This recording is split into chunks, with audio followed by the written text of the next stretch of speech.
Alright guys, I am back again with another video, and I haven't decided if I am going to edit this one or not. um, if I do, I'll put the stuff up there so you guys don't have to go search it on Twitter. If not, you're just gonna see my ugly mug in your face, you know. So I appreciate y'all stopping in to view yet another one of my videos. I really do appreciate my subscribers. I love you guys. And now for what you're here for. So, NBA University on Twitter dropped the advanced analytics for Zoe's like shooting. And essentially, it basically just showed that he was elite in all of the shooting categories, you know. And on top of that, he got an F rating for openness on his shots. Now, that doesn't mean that he's a bad shooter when he's open. It's not what that means. That just means the airspace between him when he's shooting and the opposing defense is like at the lowest it could be. Basically, he's almost always guarded or contested, which benefits the argument at hand here about Zoe because that man is shooting over 40% from all major statistical three-point categories, basically. And he's doing that tightly contested. See, if he had an A, that means he'd be open on more of his shots or more of his shot chart. And it would mean like, okay, he's getting open. Somebody is creating a lot of that for him. But what this is really saying is, creation or not, hand in his face or not, Zoe don't change. His three-point shooting is elite, and as NBA University stated, along couple that with his defense, his passing, he's a championship starting caliber point guard, basically.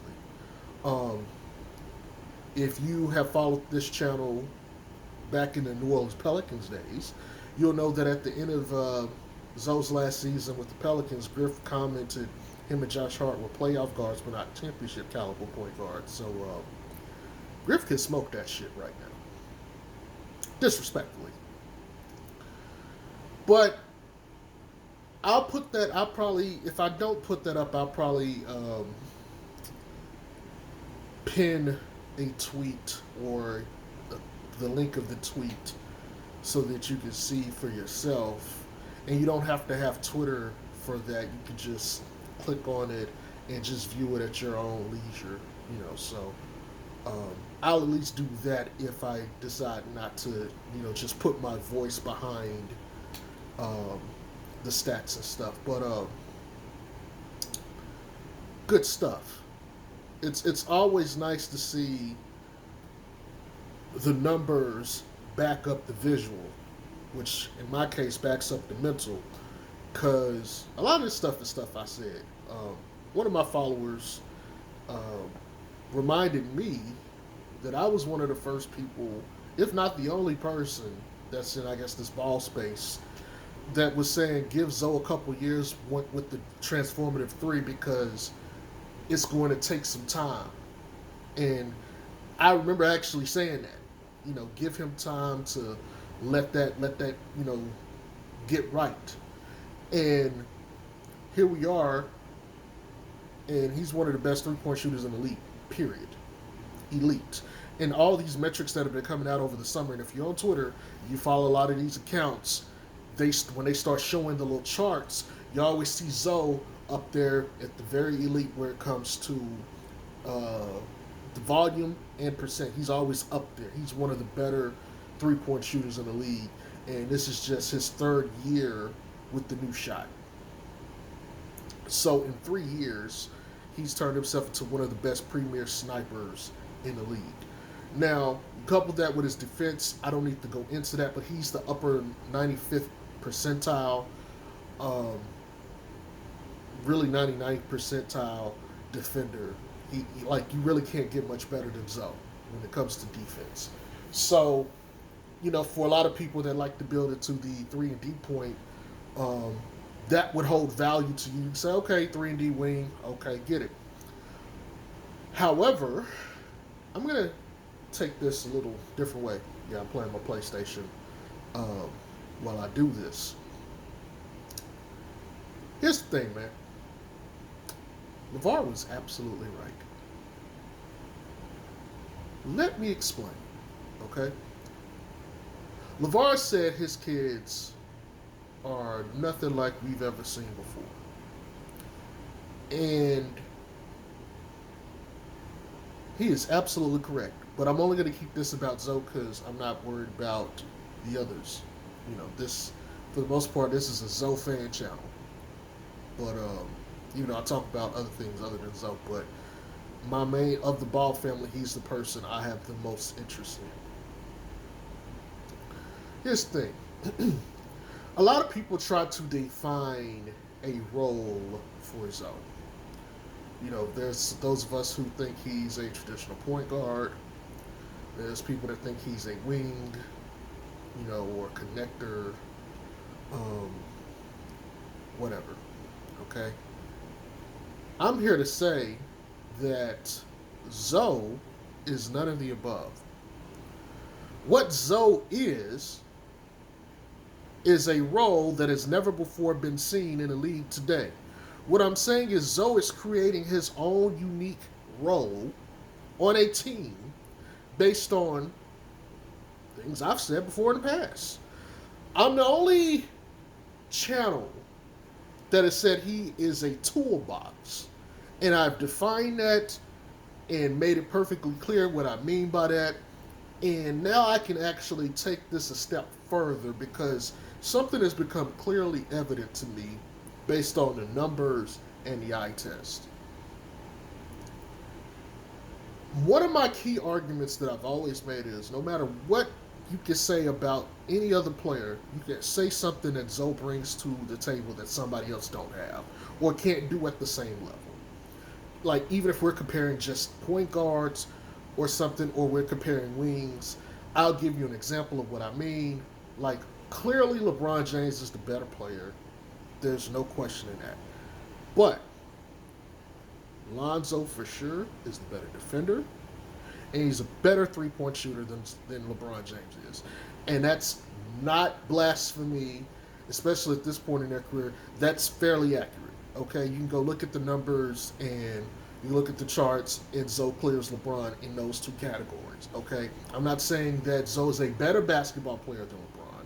I'm simply saying that comparison-wise, I can always find something that Zoe does better than any other player in the league. So with that being said, how's he creating his own role?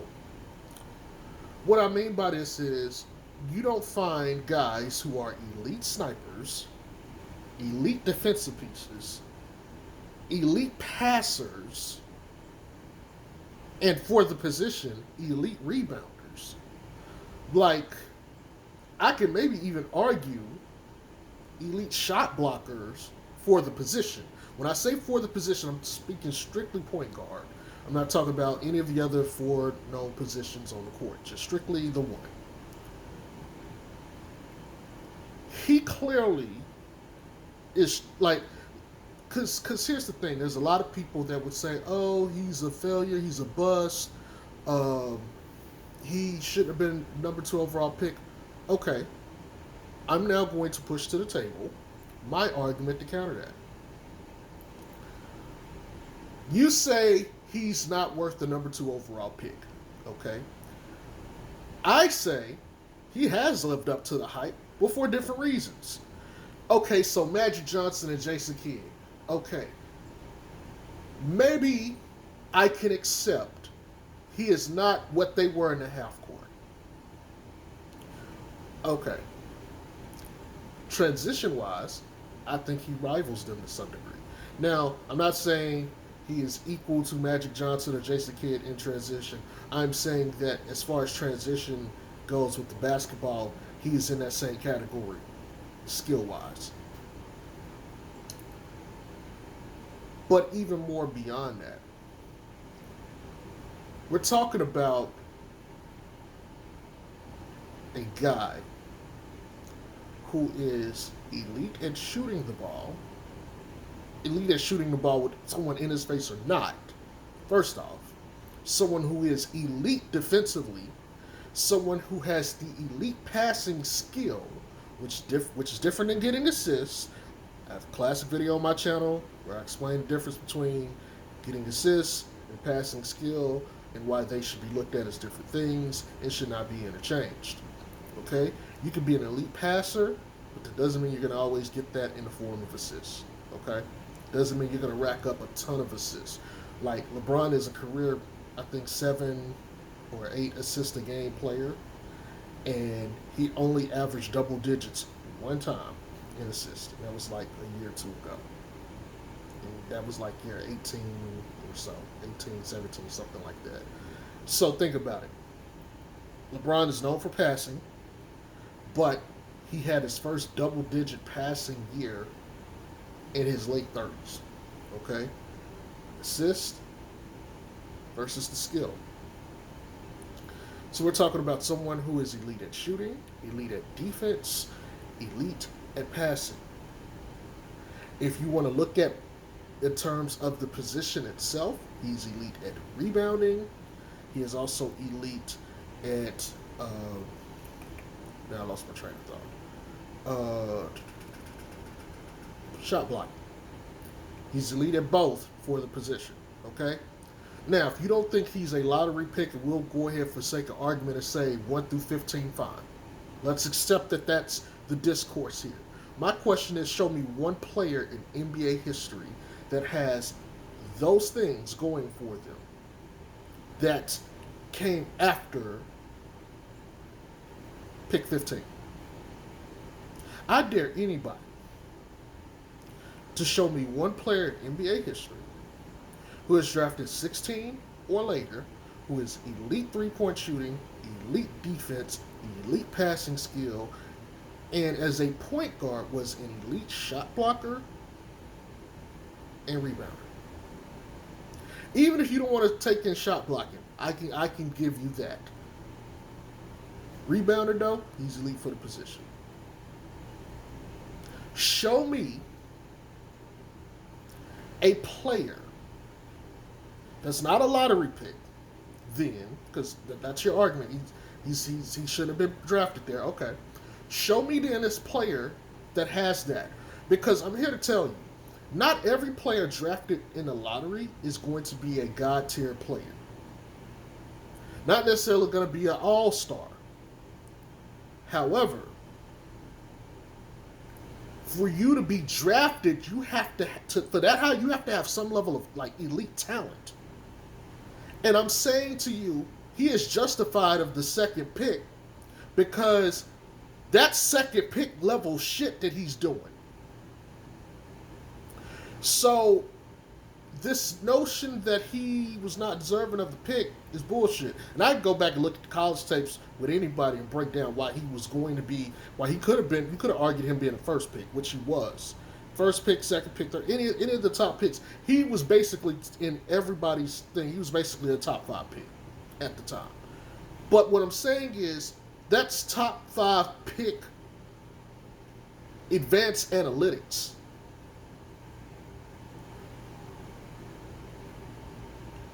Top 5 picks have analytics like that. And it checks off on the eye test too.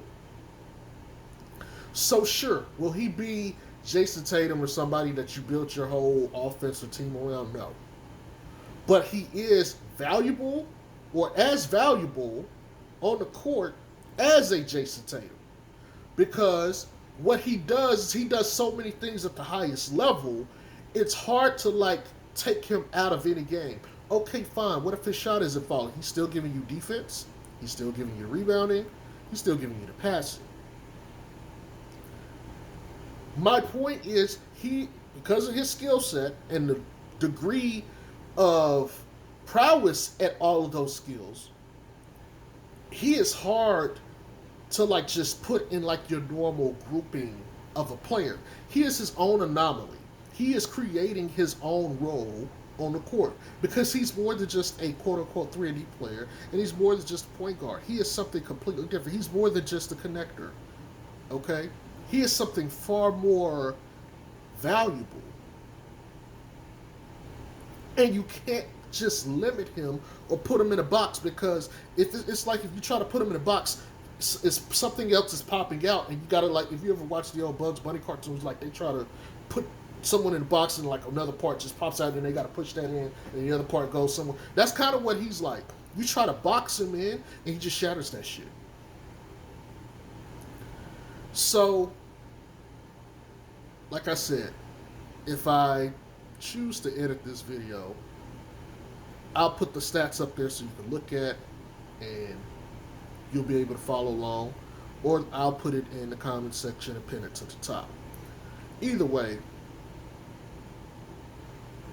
Zoe's a goddamn good player, and he needs to start getting league-wide recognition. I know the injury history is one of the things that plagues him, but even outside of that,